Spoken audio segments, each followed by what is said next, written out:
sei que assim que acabou a aula de ontem, você pensou: ok, Thalita, eu entendi que o meu jardim estava bagunçado. Eu entendi que o excesso de informação espanta as borboletas. Mas aí me bateu aquele vazio, aquele nervoso. Você olhou para o Canva, tirou todos os elementos, tirou todas as fontes bagunçadas que você estava desenhando, ou então lá no teu story você pegou para fazer um story e não conseguiu, porque ficou com medo do perfil ficar sem sal, ou ficou com medo dele parecer frio ou institucional demais.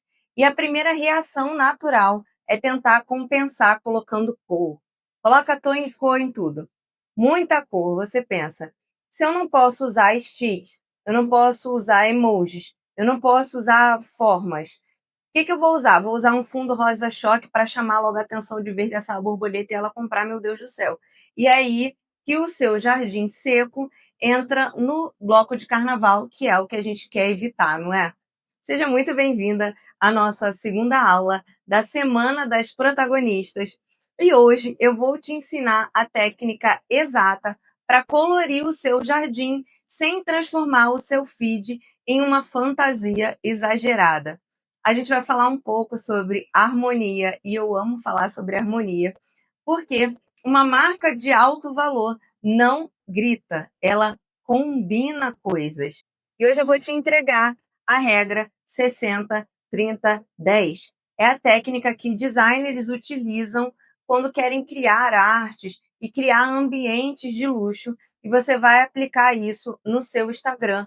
Esse final de semana, senhora e senhorita, não deixe isso para depois, porque na segunda-feira a gente vai trabalhar outras coisas e eu sei que você vai querer já estar com tudo organizado para não se perder durante a semana das aulas. Então, se você ainda não compartilhou essa live, essa aula com alguma amiga que você sabe que precisa aprender mais sobre posicionamento de marca, ou então se você quer deixar essa aula aí registrada para você assistir mais vezes, manda para mais pessoas, curte a live para que eu continue trazendo mais conteúdos como esse para vocês aqui no Instagram. E eu gosto muito de falar sobre esse tema porque o meu problema não era esse. Eu nunca tive um problema do mau gosto. Pelo contrário, o meu problema era ser a rainha da indecisão. Eu olhava no Pinterest, aí eu vi uma paleta linda, minimalista, preto e branco, sombras, aquela coisa chique, aesthetic. E aí eu pensava, é isso aí que eu quero, eu vou ser a pessoa minimalista. Aí na outra semana eu vi um perfil super colorido, com um tom de praia, bem Rio de Janeiro, água de coco. Eu pensava, nossa, eu quero ser assim, vibrante, mostrar que eu sei viver. E aí, cada semana, eu queria aparecer com uma roupa diferente no meu feed. E eu não sofria na questão do designer em si, eu sempre consegui produzir bons designs. Eu sofria porque eu não sabia quem eu era. E essa era uma dor interna minha que eu não conseguia falar para outras pessoas me ajudarem. Eu gosto muito de estudar sobre leis herméticas. E a segunda lei diz exatamente isso. O que está dentro é como está fora. Se dentro de mim eu era uma confusão de ideias, eu toda hora ficava querendo trocar as cores, trocar o tema, fora, o meu feed também era uma confusão visual. E qual que é o problema prático disso? Tem uma frase do livro Os Segredos da Mente Milionária. Vou botar aqui também na descrição, caso você queira ler, é ótimo, eu amo. O jeito que você faz uma coisa é o jeito que você faz todas as outras. Isso significa que a sua indisciplina nas pequenas tarefas, preste atenção nisso, refletem o seu caráter nos grandes desafios. Já entendeu onde que eu quero chegar com isso, né?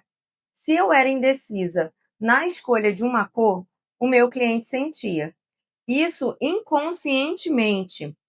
Eu era indecisa, então eu entregava ali um projeto que não passava essa segurança para ele. Se eu mudava de ideia toda hora, a minha marca mudava de ideia toda hora, como que ele ia confiar que eu não mudaria de ideia no meio do projeto dele ou lá no meio do contrato dele? O espelho disso era uma comunicação ruim.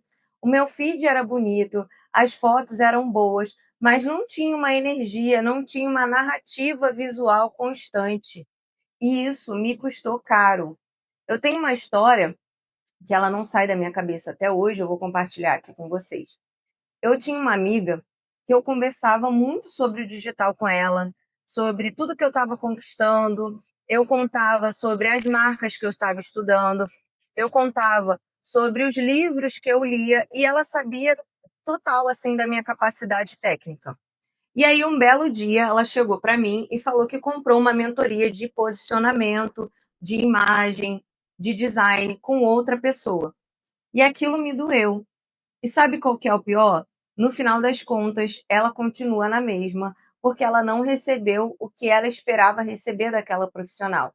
E eu tenho certeza absoluta que eu poderia resolver o problema dela naquela situação. Hoje, ela já podia estar em outro patamar de marca e de posicionamento, que foi o patamar que eu estou chegando, que eu cheguei e conquistei. Se ela tivesse feito essa análise junto comigo. Mas por que ela não comprou de mim, já que ela era minha amiga? Porque a minha marca, mudava de cara toda semana. Não fixava na memória de ninguém, não fixava na memória dela, nem que era minha amiga. E eu passava a insegurança que eu sentia dentro. Então, eu estava esquentando o banco ali, quando eu falo isso para você, é real. Eu estava esquentando o banco para outra pessoa vir vender para minha amiga. E eu só parei de atirar para todo lado quando eu entendi duas coisas. E eu quero, nesse momento, que você anote essas duas coisas aí. Quem eu sou de verdade.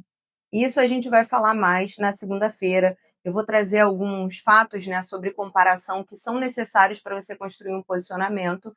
E o segundo, eu precisava de uma estrutura para organizar a minha criatividade. Eu sou uma pessoa extremamente criativa. Eu não tenho vergonha de falar isso. Eu amo ser criativa, mas eu preciso de limites. Eu fico brincando em casa, né? Quem tem limite é município. A Thalita também precisa. Porque senão eu vou ficar horas dentro do Canva, eu vou ficar horas planejando uma aula, eu vou ficar horas fazendo tudo. Então eu preciso de uma fórmula que guie a minha criatividade. Comenta aí para mim se você também é assim, se você não é igual ao município, mas é igual também, porque você precisa de limites, assim como eu. O maior erro que eu vejo vocês cometendo com relação à identidade visual é definir a sua identidade visual sozinha e escolher as cores baseadas no seu gosto pessoal. Nossa, isso é muito errado. Por exemplo, se você é aquela pessoa que ama aquela paleta roxo com rosa, e aí você pega e fala assim: vou tacar tudo roxo com rosa, porque eu adoro, eu acho que fica lindo. Então, 50% das minhas fotos vão ter roxo e 50% vão ter amarelo. Lembra da borboleta? Ela é atraída pela beleza, sim, mas ela precisa entender ali onde que ela vai pousar, senão ela não vem. Se o seu post é um arco-íris de cores vibrantes, brigando por espaço, brigando com você, brigando com a sua roupa, o teu cliente começa a ficar tonto ali no meio de tanta informação e vai passar, vou para outro que eu não estou entendendo nada que essa mulher está falando. O segredo da elegância não está na cor que você escolhe, mas na quantidade que você usa de cada cor. Não adianta ter uma paleta linda se você não souber como dosar isso. É igual quando a gente está fazendo uma maquiagem. Você passa o batom vermelho na boca, aí na bochecha você taca ali um blush laranja, e aí no olho você taca uma sombra azul. E aí fica igual quando a gente fazia quando era criança e roubava as make da mãe, né? Ficava aquela bagunça. Na maquiagem, a gente escolhe um ponto de destaque ali no nosso rosto e destaca esse ponto. O design essencialista, a cor precisa ser estratégica, a comunicação precisa emitir uma vibe, uma mensagem. E ela serve para guiar o olhar do teu cliente e não para cegar ele no meio daquele embolo de informação. Aqui eu vou entrar na parte um pouco mais densa dessa aula para você conseguir entender o que eu estou falando. Eu vou deixar aqui na tela também alguns designs, né? algum mapa para você se guiar. Isso aqui vai resolver a tua vida ali dentro do Canva, 60, 30, 10. E o que significa isso? Primeiro, os 60% da sua cor dominante, essa cor ela deve ser neutra. Você vai escolher a cor base. Ela pode ser branco, off-white, bege, areia, um cinza mais gelo ou até um preto mais suave. Se a sua marca for aquele estilo mais dark, esses 60 são o espaço de respiro que a gente falou ontem. É o fundo do post, é o chão do seu jardim, é o que vai permitir a leitura da tua cliente, da tua audiência, sem cansar a vista dela. Os outros 30 a gente escolhe como uma cor secundária, a marca. E é aqui que tem a tua personalidade. Então você pode pegar verde, terracota, azul marinho, vinho. Você escolhe usar essa cor nos seus títulos ou nas formas geométricas dos elementos de destaque. É a cor pela qual você vai ser lembrada quando a pessoa bater o olho. E aí ela já vai saber, olha, é o post da fulana, porque ela sempre usa essas cores, ela sempre usa essa combinação de foto. Os 10% é a cor de destaque. Essa é a que a maioria esquece, é aquela cor mais vibrante que tem que ser usada com muita cautela. Ela serve para chamar a atenção nos CTAs, nos botões, nas setas de aviso de importante. Pode ser um dourado, um laranja vivo, um tom mais claro. Ela é uma cor secundária, é o ponto de luz que vai guiar ali as tuas borboletas até chegarem no conteúdo. Percebeu a diferença e o erro do carnaval que ocorre quando você tenta usar 33% de uma cor ou 50% de outra? A elegância vai acontecer em desequilíbrio. Então você precisa planejar. 60% é um tom neutro, 30 é a dose da tua marca e 10 é o teu toque ali de ação para que as tuas clientes façam alguma coisa, o CTA, assistam outro conteúdo teu, você vai usar ali esses 10%. Agora eu vou materializar isso para você entender melhor. Vamos ver como que tudo isso funciona na prática dentro de um design. A gente vai pensar agora numa sala bem chique. As paredes, elas são brancas ou no tom de bege em 60%. O sofá é azul marinho, cinza, pode ser até um roxo, 30%. As almofadas, os vasos de planta, eles são amarelos e dourados. É uma sensação agradável, não é? Agora a gente vai trazer isso para o teu Instagram. Olha esse post aqui que eu estou colocando na tela para você. O fundo é off-white, é limpo. O título e a foto usam tons mais marrom, que é a identidade dessa pessoa. E só o botão de ler a legenda está com um tom mais vivo. Isso é uma hierarquia visual através das cores. Você está dizendo para o cérebro do seu cliente: fique calma nos 60%, olhe para mim nos 30% e faça isso nos 10%. É uma condução. Você para de gritar e começa a reger a orquestra da tua comunicação visual, combinando com o que está escrito ou com o que você está falando. Agora, que você já tem uma ferramenta aí, que é o espaço, deixar o respiro, você já aprendeu a escolher a tipografia, entendeu a regra do 60, 30, 10, o seu jardim está quase limpo e organizado, mas falta ainda uma peça aí, uma flor nesse seu jardim que você deve estar perguntando. Thalita, eu entendi tudo, ok, a porcentagem, mas qual a cor eu escolho para 30? Eu uso azul, eu uso vermelho, eu uso rosa, eu uso preto? Se você escolher a cor errada, você pode atrair o cliente errado, atrair a borboleta errada. Por exemplo, se você usa um rosa bebê, mas quer vender uma mentoria de negócios para executivos, como eu estou colocando aí na tela, você vai atrair pessoas que buscam ajuda, que buscam acolhimento e não estratégia e poder.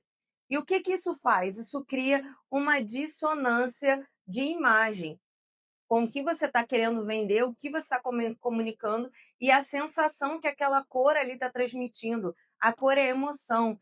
E escolher a cor certa não é olhar no Pinterest e escolher a paleta mais bonita, é olhar para dentro. Você precisa entender o seu modelo de comunicação. o seu arquétipo. E como toda aula, eu libero um presente lá no grupo das melhores amigas. Você vai encontrar um manual de psicologia das cores para entender exatamente como aplicar essa regra que eu te ensinei aqui agora. Então, se você ainda não está no grupo, eu vou deixar aqui na descrição para você entrar, baixar o teu material. E na próxima aula, na segunda-feira, você já tem um dever de casa. Você vai aplicar esses princípios que a gente falou aqui. Então, você vai pegar aí o final de semana. Se você não assistiu a todas as aulas, assista as 2 aulas, porque a gente vai mergulhar no que realmente vai sustentar a tua comunicação e a tua marca. Eu vou te ensinar os arquétipos, que são os modelos universais de comunicação, que eles ajudam não só a definir as cores, mas a roupa que você veste nas fotos, o tom de voz do seu texto e, principalmente, o tipo de cliente que você atrai. Até como responder esse cliente em um momento de crise que a sua marca pode vir a passar. Então, na próxima aula, a gente vai fazer o que eu mais amo fazer, que é unir o design e a estratégia. Então, a sua missão nesse final de semana é abrir o teu Canva, escolher a tua paleta, olhar ali o nosso manual, que eu vou liberar de psicologia das cores, aplicar a regra 60, 30, 10 e fazer testes.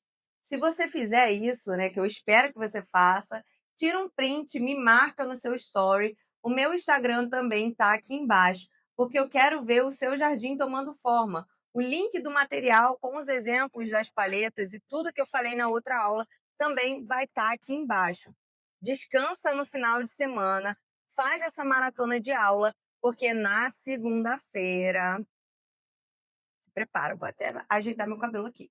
Se prepara, porque o jogo vai virar de verdade. Então eu espero você na segunda-feira. Curte o seu final de semana. Um beijo e até lá.